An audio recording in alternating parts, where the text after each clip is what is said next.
This is Family Electric Ghost, and we're live on the air with Mickie Kennedy, president of eReleases, a press release distribution company. And I want to thank you for joining the Family Electric Ghost podcast. How are you doing this morning? Doing well. So everyone can see that we have that icon up there. It says listen on Newsly. If you want to check that out, you can use coupon code GHOST. We are a featured podcast on the Newsly network. That's an audio-only platform. We also have your URL, www.ereleases.com/plan. And that will be fully clickable on all the platforms that you can listen to or watch us in the actual description that every podcast has. And so again, one of the things we first ask any guest on the podcast is what motivates you and why do you do what you do? I think what motivates me is helping small businesses and entrepreneurs. There's a lot of people out there that don't have, $20,000 marketing budgets to spend monthly and things like that. So I like the fact that we can use press releases specifically to help these people get media attention, boost their credibility, and drive traffic and customers to their websites. That's interesting. So what got you into marketing? Is that something you've always been into? What's the story on that? No, I finished a writing degree. It was a creative writing degree in poetry, and my career plan was to write poetry and work, waiting tables. And so I did that for a summer after graduating. And I realized that my knees hurt, my back hurt from being on concrete for 10-hour shifts. And I just realized that I wasn't getting any reading or writing done because I was just so drained. And I just said, I need one of those safe office jobs. So I applied and Starving artist doesn't work. yeah, I got hired at a telecom startup as employee number 3. And because I had writing background, they wanted me to figure out press releases and send them to the media. And so I did that and sent them out through faxes, and we didn't get much attention. And so I took it as a challenge to figure out press releases. We published data, so I would publish table of the top 10 Caribbean countries telecom traffic to and from the United States, and the media wasn't really interested in that. So there was one country that had more inbound and outbound traffic to the United States than probably all the others combined. It turns out it was the call center for 1-900 numbers at that time. People would call 1-900 numbers for horoscopes or romance tips, every little thing. There was a 1-900 number for it, and most of them were routed through this Caribbean country. And so I did a press release on that, sent it out, and boom, we got picked up in the Financial Times, The Economist, and the Wall Street Journal. And I realized that journalists want a story, and they, data is great, and data can definitely help you get an edge, but you have to kind of explain the data. You have to, pick out the anomalies. Where are the stories here? And point them to those stories. And so I just started doing that with a lot of data that we had, because we had, global data. And all of a sudden, we would get sales from people that were outside the telecom industry, which was new. We only sold to people in the telecom industry before that. And all of a sudden, hedge fund managers, investment groups, a lot of people would just start buying our reports because as we were telling our story, we were sharing incidents where all of a sudden in Latin America, one country was having explosive economic growth, but we had predicted that 3 years ago through little changes in their international telecom traffic. And so these were just little things that we were picking up and sharing, and they were just getting lots of attention, specifically articles written about it. And like I said, we were just generating lots of sales and things like that. Around the same time, I started to get more and more journalists calling and saying, hey, in the future, could you just email the release rather than faxing?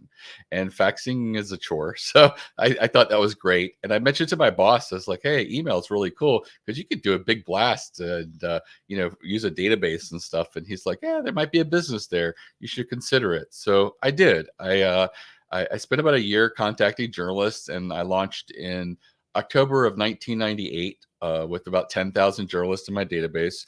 And I just played matchmaker. I would send releases on behalf of my clients to journalists that I thought would be a good fit.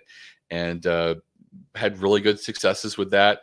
And at some point, PR Newswire, which is the oldest and largest newswire press releases, reached out to us and said, "Hey, you should also consider adding a PR Newswire distribution to your send." And I pointed out that my clients were paying just a few $100s, and they were charging $1,600 to move a 600-word press release. And despite that, they said, maybe we could do a local distribution or a web-only distribution. And I kept giving them the cold shoulder, saying, my customers really want national distribution. And I visited them. We talked. They mentioned that their editorial team is there overnight, a very small team, but they have to be in case there's breaking news or someone needs to get something out to Asia. But the thing was there was many hours of inactivity. And I said, hey, I could schedule all of my releases for the next business day, and therefore you could set them up on the wire overnight and incur no additional labor. And, given that and the fact that I wasn't going to budge, we did come to an agreement. So today, and since then, all of our releases go out nationally through PR Newswire, and you don't have to pay anything close to $1,600. It's a huge savings compared to going directly with them. The caveat is, we can't work with large companies, publicly traded companies, and things like that.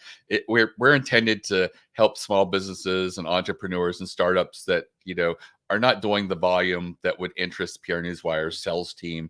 And, they don't have the budgets that otherwise would make them a good fit for working directly with the wire. That's interesting. You kind of, you went into this and it wasn't the end goal, but you found through the data, and that's really interesting how that research it had all these really positive outcomes, and then you kept on digging. So in terms of the writing style for this, though, it seems like there was a lot of data analytics that gave you the impetus to do this. But is there the writing style kind of advice? Is there a certain secret sauce to how you pitch it or structure it? Not really. I mean, if you look up press releases, and we have a lot of examples on our website at eReleases, they're pretty written from an 8th grade level. They're very basic.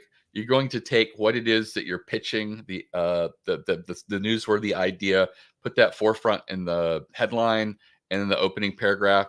You're going to have a great quote, really punch up the quote. So many quotes that we get from people are just weak quotes. They look like they've been written from committee.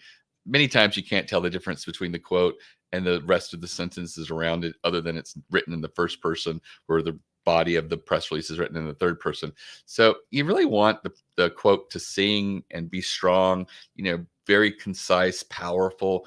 A journalist, if they get a mediocre press release, but there's an amazing quote, they feel like they can salvage the story and build the story around the quote. So to really spend some time there. But I used to think that having the best written press release was the most important thing. As a matter of fact, my first book that I wrote was about, beginner's guide to writing powerful press releases. And what I found is a lot of really great, well-written press releases don't do well because the newsworthy idea just wasn't there. And what they picked was, what aligned with them. So you have a new product and you're getting ready to launch it. And, you list the product and a bunch of features and a link to the product where you can learn more or buy it. And that's not a lot for a journalist to work with. And so my second book talks a little bit more about strategic types of ideas for press releases. And I think that's where people can spend more of their time and energy rather than, how well written a release is. So, for example, I talked about that product launch release being just, here's the product and here's features. What are elements that would interest a journalist that you could add to it? And I think the easiest one would be a use case study. Here's a customer that had this problem. They used the product. This was their outcome, ideally with some numbers, and then have a quote by them about how this was such a really good fit for them. So for a journalist looking for a story arc, because journalists are story builders, and a lot of people don't recognize it, that even in smaller articles, they usually have a story arc. And, and the best, the best articles do tell a story. So all of a sudden, having a use case study and their story in there allows you to put yourself in there as the new product and get what you want, which is people to engage with your product and eventually go check you out in a way that's engaging for journalists to share with their audience. Because the journalist's job is largely their gatekeepers trying to decide what content is worthy of sharing with their audience. And so here's a way to sort of put the pill in the cheese for the dog by putting that story, that use case study is the cheese. And the pill is, of course, you want to sell this product. And that makes it palatable and more likely that the journalists will share it with their audience. And so that's where I think people should spend more of their effort and time, is to figure out what the elements of a story are and incorporate those into your announcement. It also sounds like, being a songwriter, a lot of it is the hook. Like if you when you write the hook, if that can draw the attention the first like 15 seconds somebody hears, like, or it's got to be that beat, that banger kind of thing.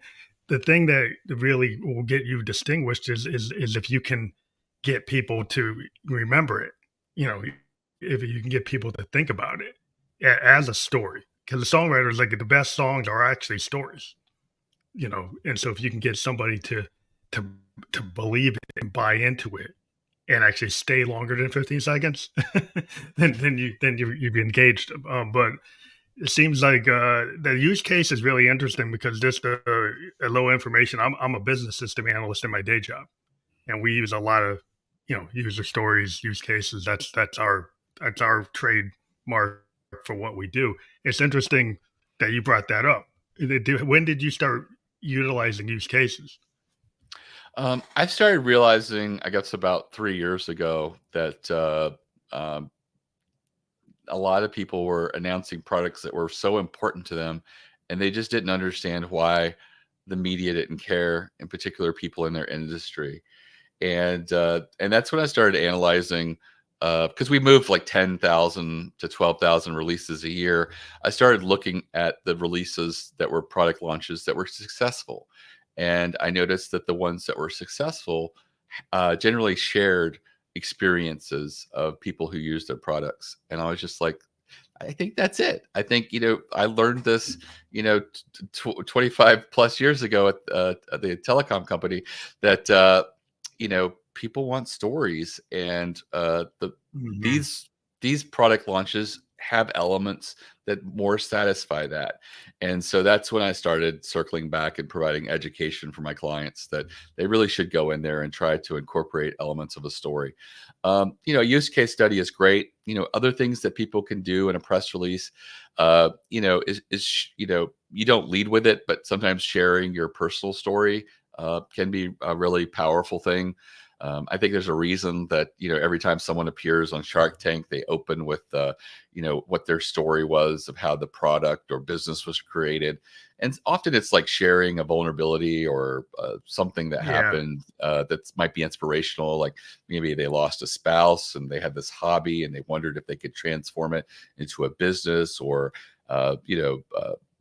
their father used to make grilling things, and they wanted to honor him through developing this grill package or whatever. So it's a way to really humanize someone, involve a human interest element, and it does give you immediate empathy. And I think that's really important. And those are also things that you can incorporate in there that make people feel and understand. Sometimes also publishing publicly available data and incorporating that into your announcement. Let's say that you're a business service solution, and you're just sharing how important your service is and trying to get more visibility for it. Maybe showing the stakes of what this solution does. Like maybe you could point out that 67% of people in your industry fail in the first 5 years, often because they haven't solved how to, attract leads to their business. And your product helps to do that in this way and that way. And so things like that are really great. And you can just go out there and get that data and incorporate it into your press release. So it shows the stakes of why your solution is so important. It's interesting. Again, it's like the humanity of it in an age of AI. I wonder, like, what's the impact of that? Because like everybody's thinking, they say it. Like I just took some AI courses, and all the AI people say, "Oh, it's not going to replace any jobs." Really, like really, because like as a business analyst, if I took 2 hours to do research or 5 hours to do research, and then I use a Chat GPT series of prompts, and I get my BRD done in 5 minutes, it looks like that's going to replace bodies. Right. So like, they kind of don't, and then they tend to have like stock in the company, or they own a company, and the person telling you that actually is in charge of an AI company. So like, really, like, you're not really separate. Like, you're not some academic telling me that you're actually involved in it. But like, do you see it as a potential tool that you use, or a threat, or a combination of everything? I don't see it as a threat because I think that people still like to have curated content. And I think particularly the media really likes curated content. I think that it gets difficult, looking. I mean, you just go to a news feed at the Wire and, pick, like, I don't know, consumer electronics. There's just so much out there competing. I'm not sure that AI yet knows what people should pick. What And to do with maybe that? maybe Yeah, it's a little bit of random or whatever, but I think that, journalists have a pretty good indicator of knowing what has to be covered. We always have to write about the Microsofts and Googles of our industry, just because you have to cover it. But when it comes to, new tools and startups and things like that, there's some discretion and curation that takes place. And I don't know that AI is that adept yet to dig in and be able to tell what's interesting and meaningful compared to, what might just be hyperbole and vaporware or anything like that. So I don't know, but I do think that the writing of a press release can certainly be assisted by AI. I played with a lot. Chat GPT 4.0, for example, I've been very pleased with how it can work writing a press release. What I think that Chat GPT is really bad at, probably is the decision and curation process. It doesn't give you great ideas for writing a press release. So if you ever approach AI to write a press release, know what you want to write about first, and pick yeah, a strategic, yeah, newsworthy thing, and then approach it. And some of the things I've done before 4.0 was, give me an ideal structure for a 500-word press release on this subject. And then I would have the AI attack it paragraph by paragraph, because when I let it loose and just say, write a 500-word press release on this topic, what I get is kind of bland. But if I get the AI to slow down and recognize what a good structure is, and then have it fulfill that structure paragraph by paragraph, I get a yeah, much better product. And the same thing with the headline and the opening paragraph. I kind of feel like I punish AI, where I go and say, this is an okay headline, but give me 10 different versions of it that are so you stronger, more compare it to, powerful, and really lead with, this element. And then I have a lot more to choose from. And then the same thing with the opening paragraph, where I say, this is okay, but can you give me 3 different versions? Quotes. yeah. It It seems like also. you have to have like if you're having an open chat, you keep on building and giving Mhm. it feedback. If you tell it to like think about the holistic conversation, it tends to Right. do a better job, because it will actually, and you start keying in on things.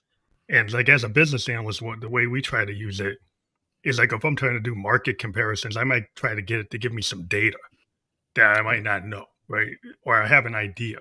So it will give me that, and then I have it, give me some like research information that I might not know. Find all these open sources that tell me things that I might need to assess, but I still make the decision on the Yes. assessment, and I still have the spark of the original idea, right? Which it probably won't have if it's a new idea, because it just has Right. all the stuff that's gone on before.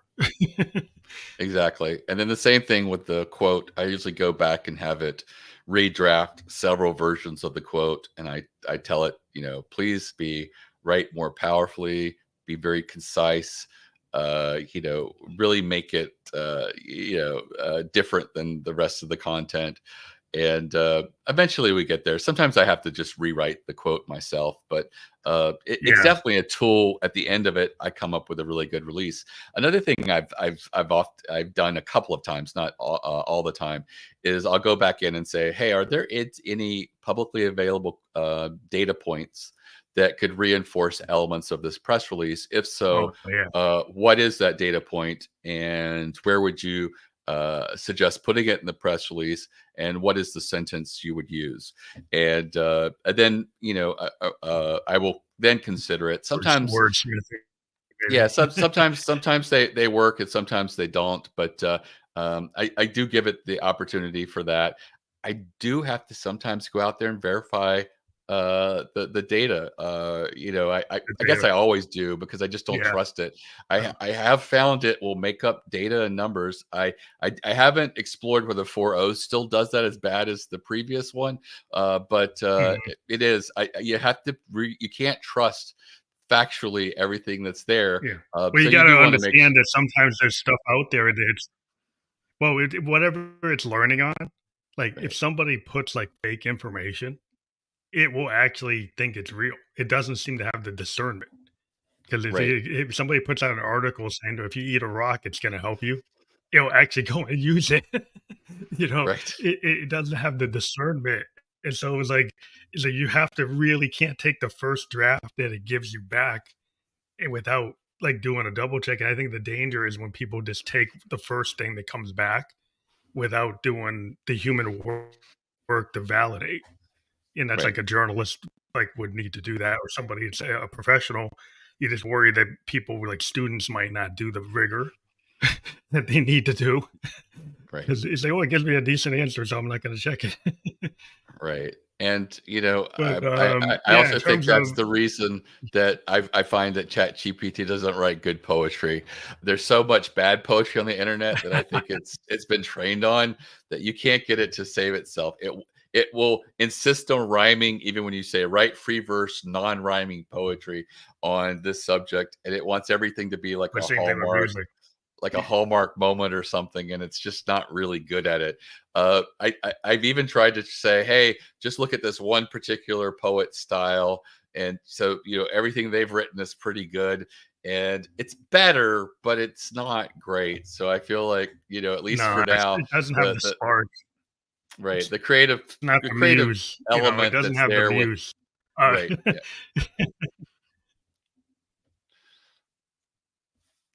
I mean, the same thing with music. Like, I tend to use it as a tool. Like, think mhm, about it like, a recording engineer. Like, a recording engineer has all these plugins and all these, like, compressors and all these choices they can use to kinda take that song and run it through effects processing. If you wanna have a lot of comparisons of different types of effect processing, that's a really good thing, but I don't want it to actually write the hook based on somebody right, else's hook. Because kinda like they run into the issue you had with sampling. Like, sampling until they got the legal structure behind it, people were taking things and not really paying the original owner. And same so in music, it's hard to actually do that today. Like, if you take somebody's sample, it will flag a copyright violation if you don't credit it. I think artists are finding that kind of problem with AI right now. Is like they will say it's creating something, and then you'll see somebody's trademark or their signed artist logo or something's on the piece, and it said, "Oh, AI created that." Really? Because I see that this artist's signature on this piece of art. It's like, what's that? It didn't really generate totally original work,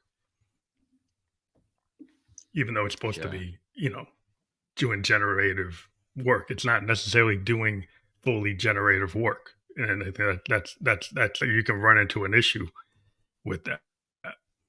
Yeah, absolutely.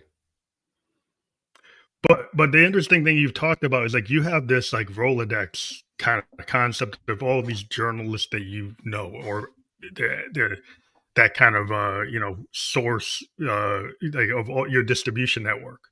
Um, and how long did you? It's based on what you've been talking about. You built that over the years by kind of just finding what worked in the networks that work. Is that under any kind of threat from automation and bots, and are people getting taken out of that process? So I find that my database is not as useful as it used to be. I think that the real value of e-releases today is the getting the PR Newswire distribution on their Newswire platform.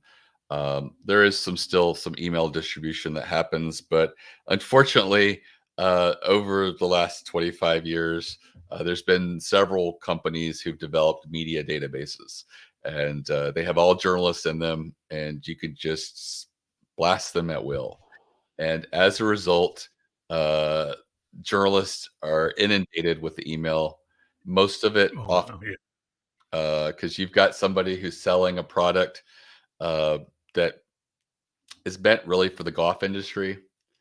But when they've got the database and they've paid, $15,000 $25,000 for this media database, they just like talk themselves into sending it to everybody, Publish saying, it. "Well, bankers will buy golf clubs and business professionals, so let's send it to banking and business lists." And they're like, "Why am I receiving this information about a golf club?" And to you, it made sense because you talked yourself into it because you bought this product for so much money. And there's only like, I don't know, 1,100 golf journalists in there. And you're like, but the database has a couple 100,000 people in it globally. And so, yeah, a lot of off topic stuff happens to the point that a lot of journalists, uh, I- they Tune it out. tune out. They hit the spam button left and right. They block people willy nilly. So it has made it a little bit less valuable for having an email address. PR firms are also doing a lot of personalized pitching. Rather than send a press release, you can just pitch a few sentences, maybe a paragraph or two at most, and a great quote that you send them. And for journalists that still have a relationship with someone, and he's whitelisted their email and he immediately recognizes them, that's great, and that's probably still good. But I think for a lot of people, email has just become sort of one of these things that it's too much of a good thing.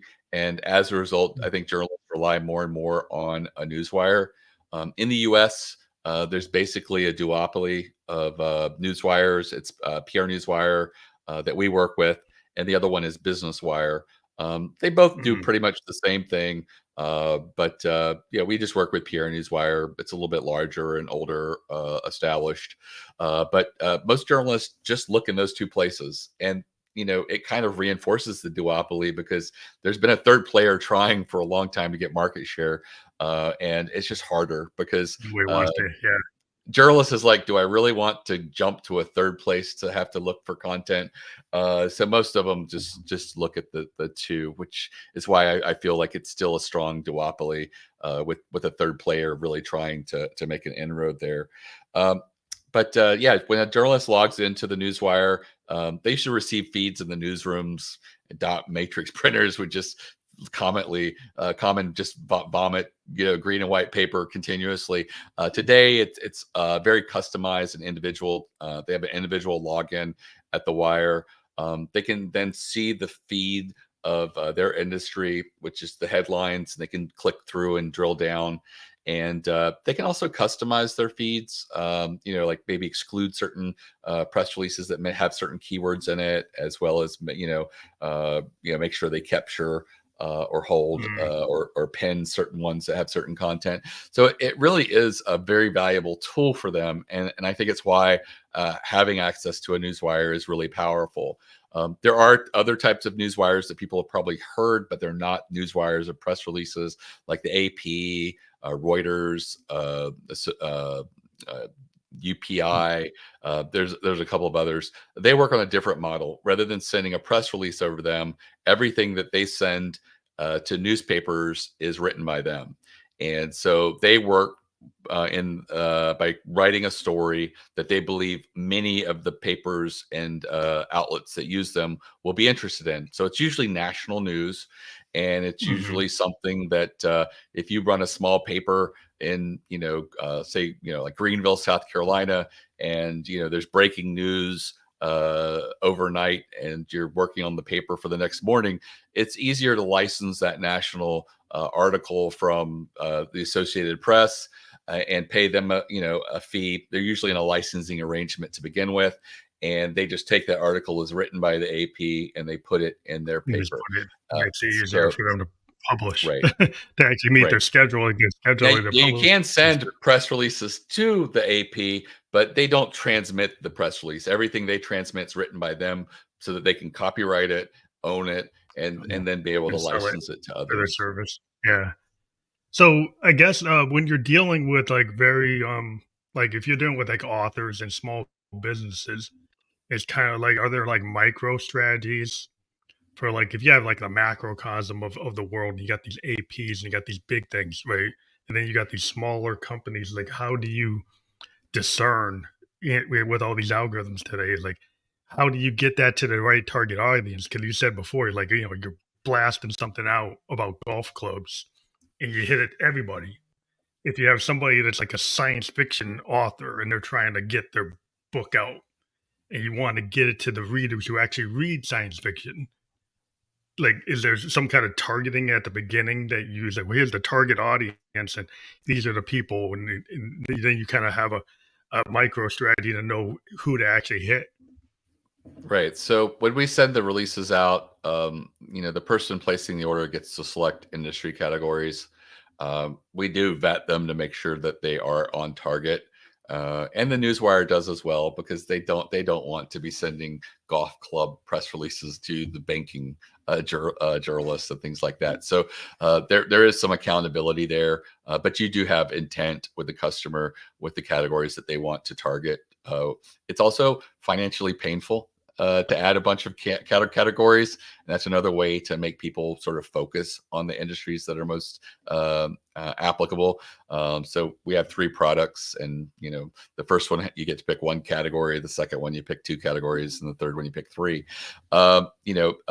You also get some selection of email distribution with the third one. And if you wanted to add additional categories, there's a cost, and again, it has to meet the standard with us that it's appropriate for that. Sometimes it is, but we just have to make sure of that. So that's one thing. And when it's tagged like that on the wire, it does go to these industry specific feeds. It also it gets encoded at the newswire for anything that they feel would be a really good fit for additional targeting or sculpting of the release to different particular people. And so that's largely what happens in that respect as far as the targeting. Now, you mentioned sci-fi authors. I will say fiction is probably not the best fit for Or press releases going what over a you're trying wire. to do. I had one person who did okay with it, but she ended up doing like over a dozen press releases, and she was very prolific. She publishes lots of books, and she did end up getting some media attention. But I'll be honest with you, I think what makes it so difficult for fiction is if you write something that's nonfiction, what you're going to focus on is what you're saying that distinguishes your book from every other book that's been written.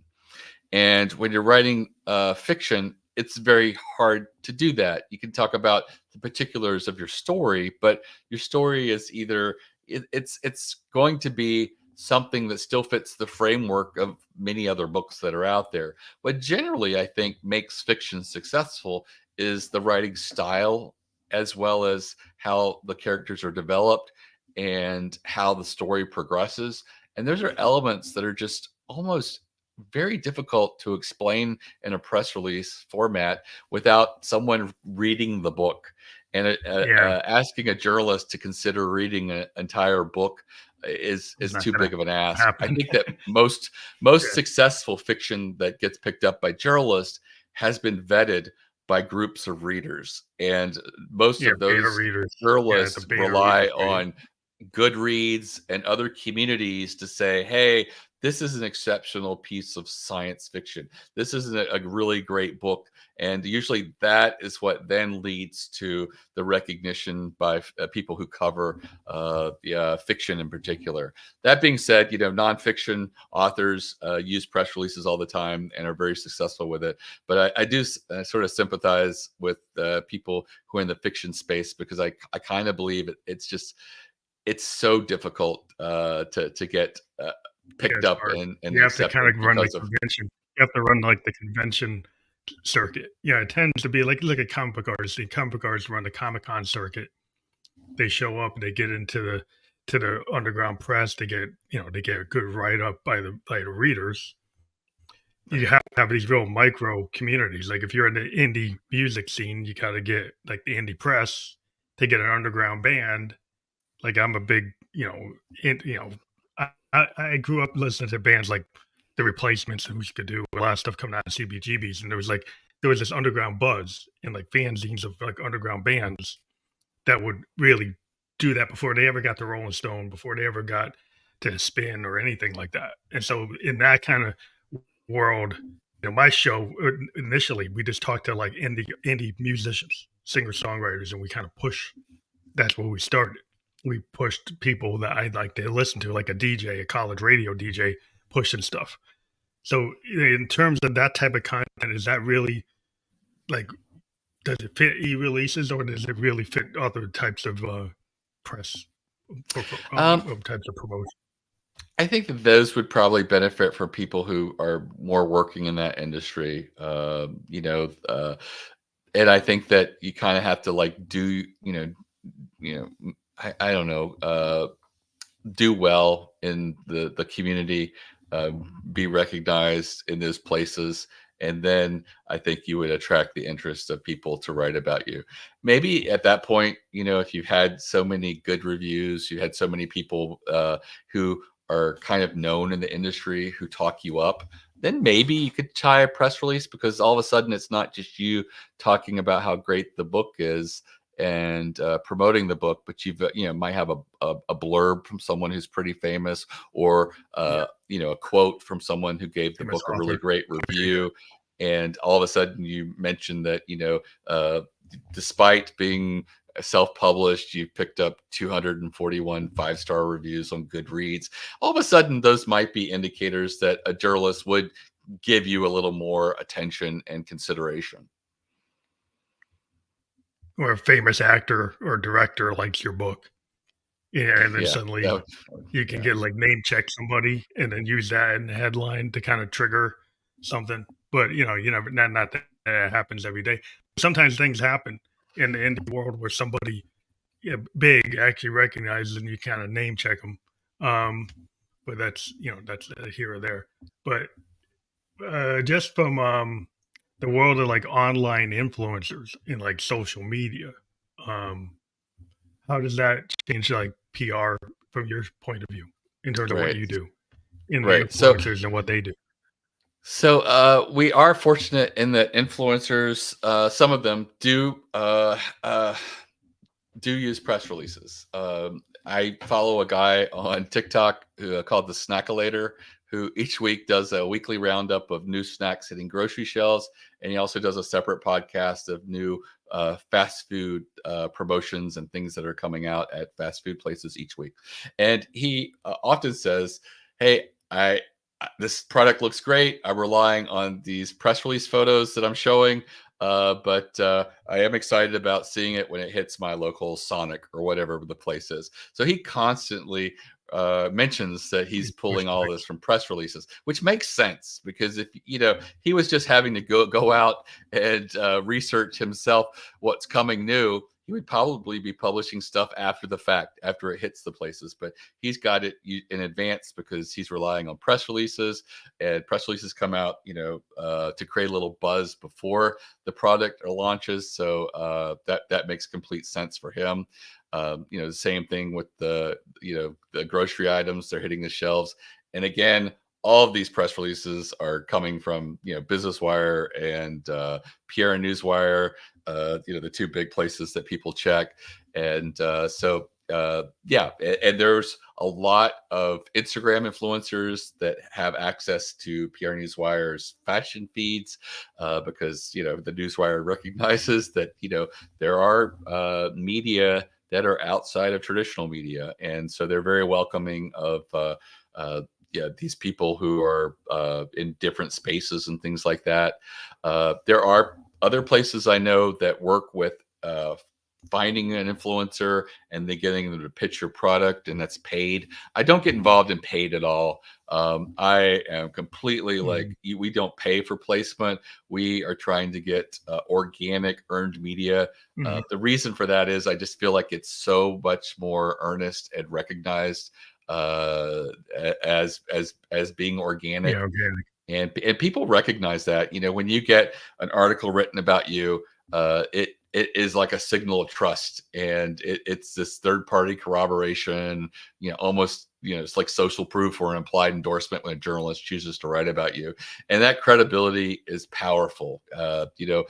Usually when people get an article and a mention, they get a ton of sales. And I've had clients say, hey, we got this article and it looks like 350 people click through from the article and half of them bought. Is that possible? Because our best landing page is like 6% or something. And I'm like, it is. Not everybody who read the article clicked through or then search from that article to find you, but the people that did, they had that emotional response. They read that article and they had an emotional response to it, which we do with articles that we don't with advertising. We our blinders are up when it's an ad, but when it's an article that someone's written about you, we have that emotional response. I mean, I'm guilty of seeing a blog post or an article of a really cool Kickstarter campaign. I read about this person's journey of trying to find this exact product or solution, and it's so similar to other things, but they're really looking for it to be able to do this. And you're like, yes, I've been there too. And you're like, and then you click through and you're like, yes, I'm going to back them. Hopefully I'll get this product. We don't know, but I'm just going to do it. We don't open another window and say, is there something that's close enough that I could live with that's cheaper on Amazon?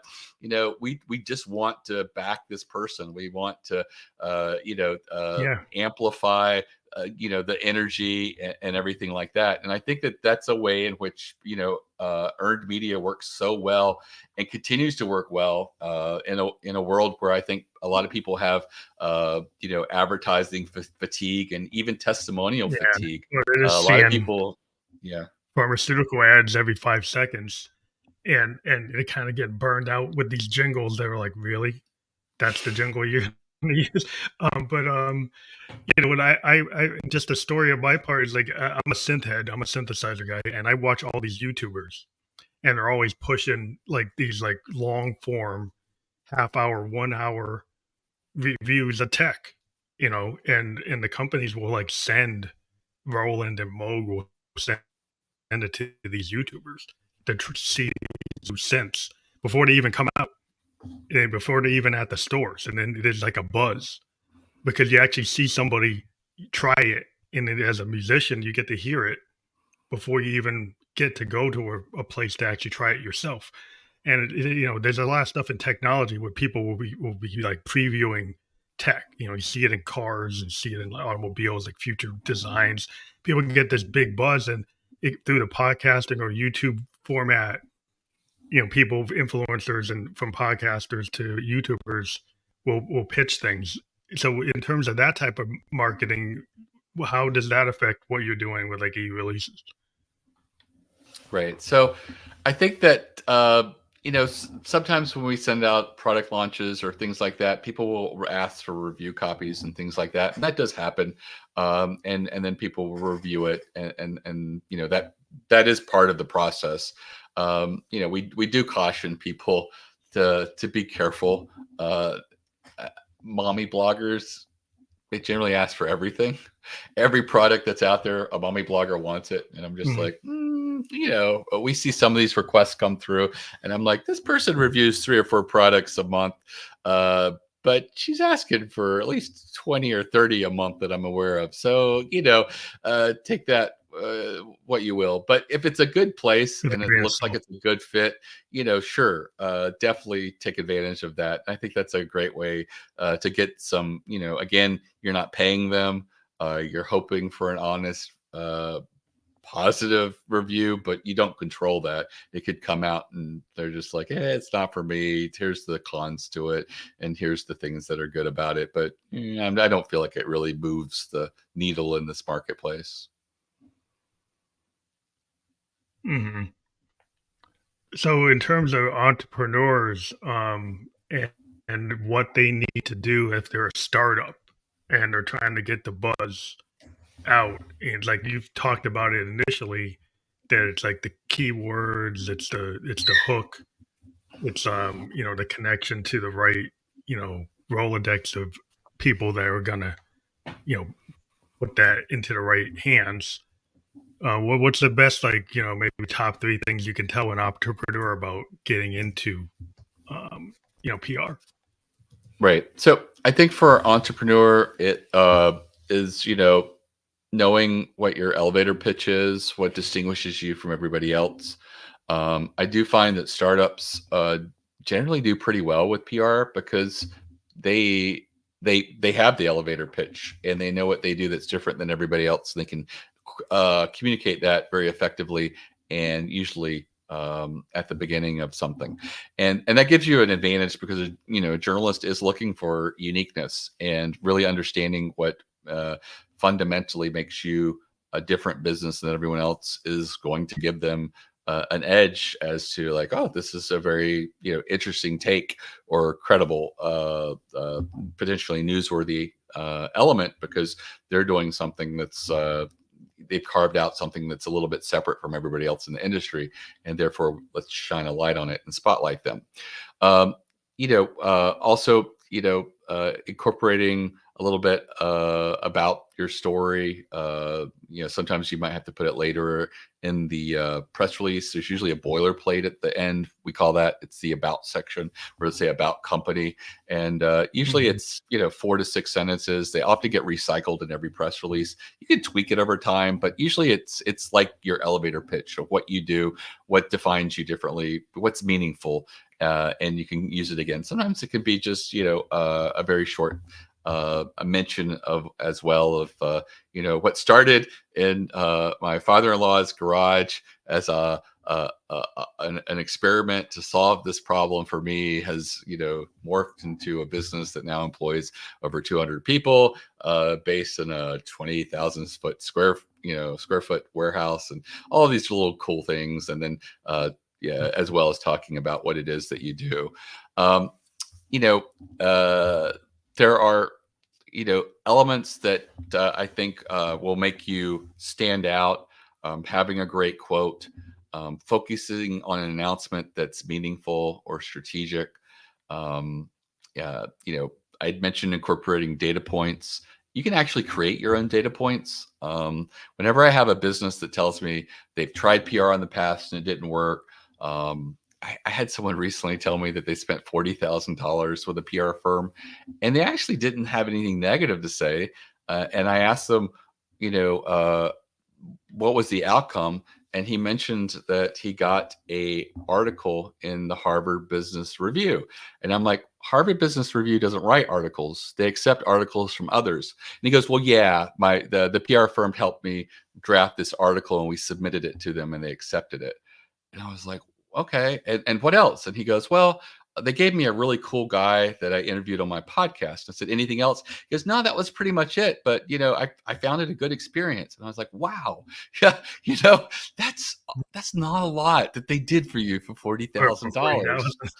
So, if I was a PR firm, I don't know why other people don't do this, but I have in my arsenal of tools and strategic releases one press release that has never failed me.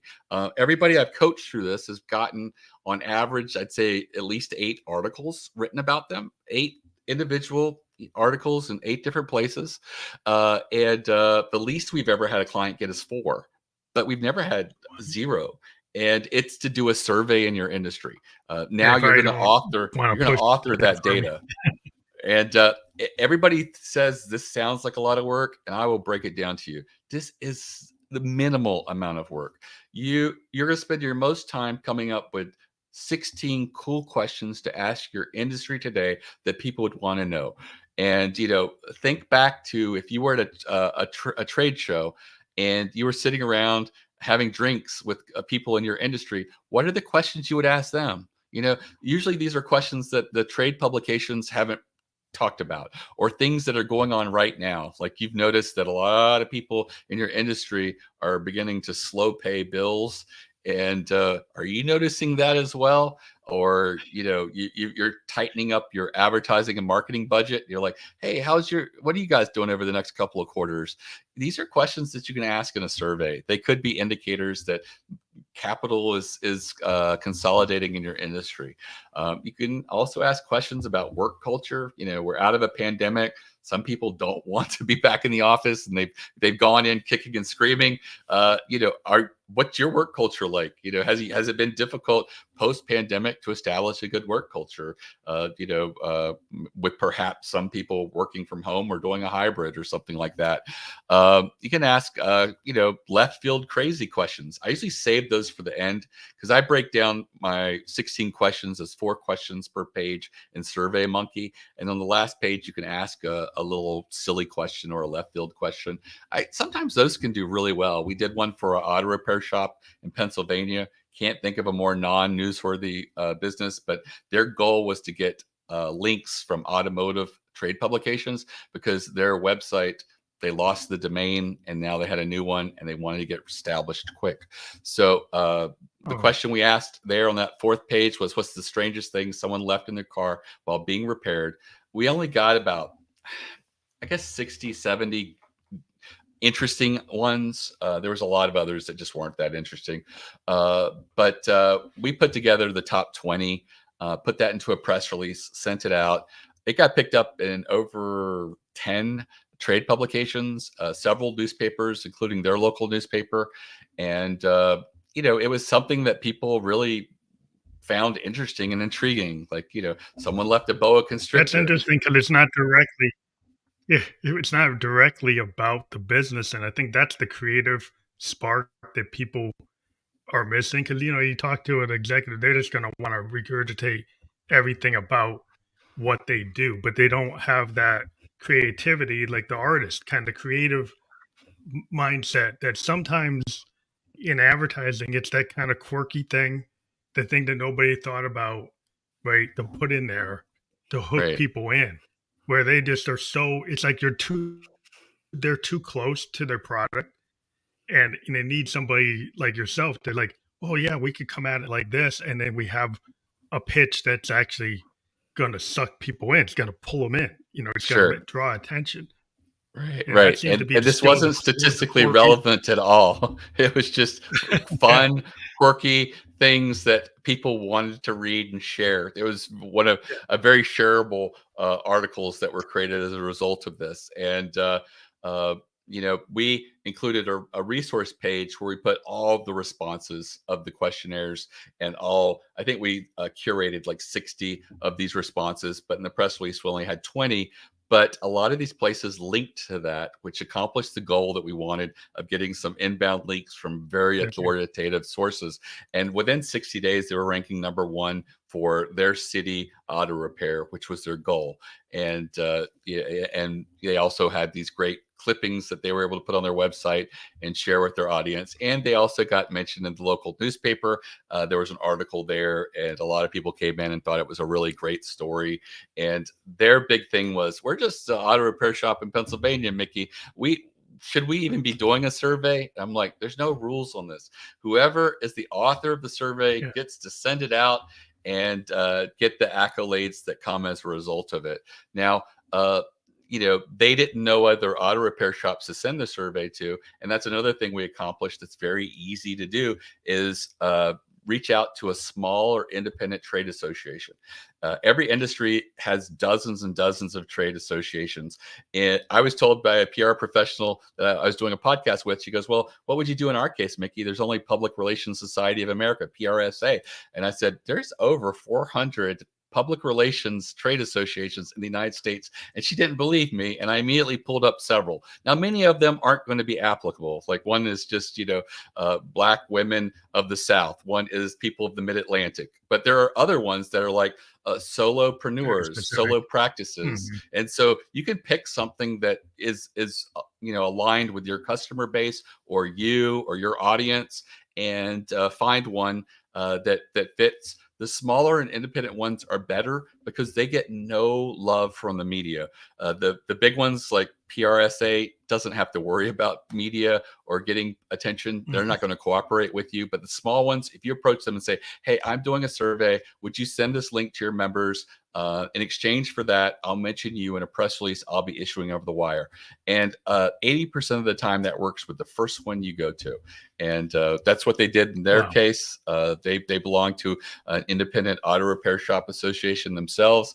And they just reached out. They said yes. They sent it out and we got the responses. So it is not daunting or crazy. It's something anyone can do, and it's a great way to get these mentions. And in the case of that guy who spent $40,000, I'm just like, wow, the PR firm could have just done that and got you like probably at least half a dozen articles. And the weirdest thing is that he felt like it was a good experience. And I imagine they do give a very warm, positive experience talking with this person over Zoom because they took $40,000. And so they want them to feel important and showered with praise. Yeah. Well, yeah, it just seems like you've got a real dynamic and kind of, this seems like common sense.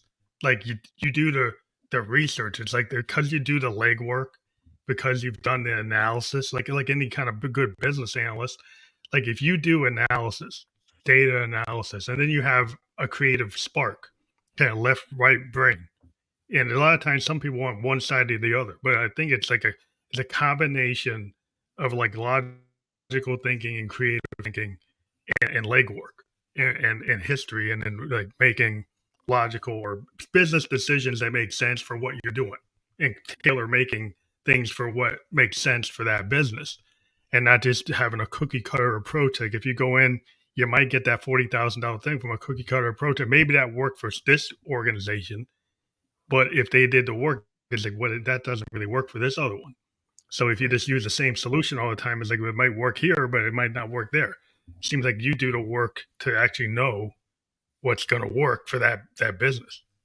Right. Yeah, it is about tailoring and being creative, thinking outside the box. And I have a free masterclass that's only an hour long because I'm guilty of buying classes and finding out they're 20 hours long and never doing them. So I created a free masterclass for my customer base to try to get them to do these strategic types of releases like the survey. And I go through several other examples. And it's the link that's on the podcast, eReleases.com/plan. PLAN. And I think that's a great place for anybody to start, because I have a feeling if anybody was to go through that, they would probably brainstorm just going through that at least half a dozen of these strategic types of releases that are more likely to get picked up and, again, engage their creative mind so that they're not doing the same tired press releases we see that don't get media pickup, like the new hire at your company. Very few people care about your new hire unless it's a industry veteran or an executive. And just, save your money. Don't spend money to go over a wire with those types of releases. I think you've really given a lot of people food for thought. Again, your link, www.ereleases.com/plan, is going to be fully clickable on every place where you can watch the podcast or listen to it in the description. And I want to thank you for being a guest on the Family Electric Ghost podcast on this Sunday morning. It's been really enlightening, and I think you've given people a lot of food for thought, like I said. And I hope that they click on that link and engage with you, because I think they will find that they're going to get results. You're very welcome. It was great to talk with you.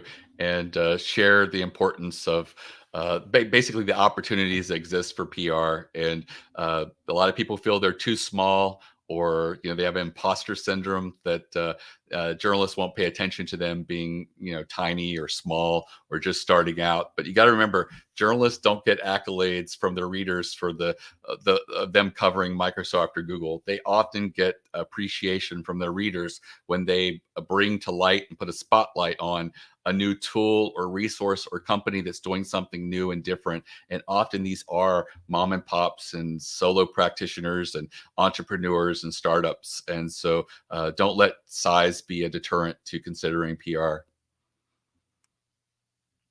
That's awesome. That kind of goes with the emerging and independent voices that we like to talk about, and we've always really tried to champion on this podcast. So I think that's really enlightening to hear that. And I want to thank you again for being a guest on the podcast.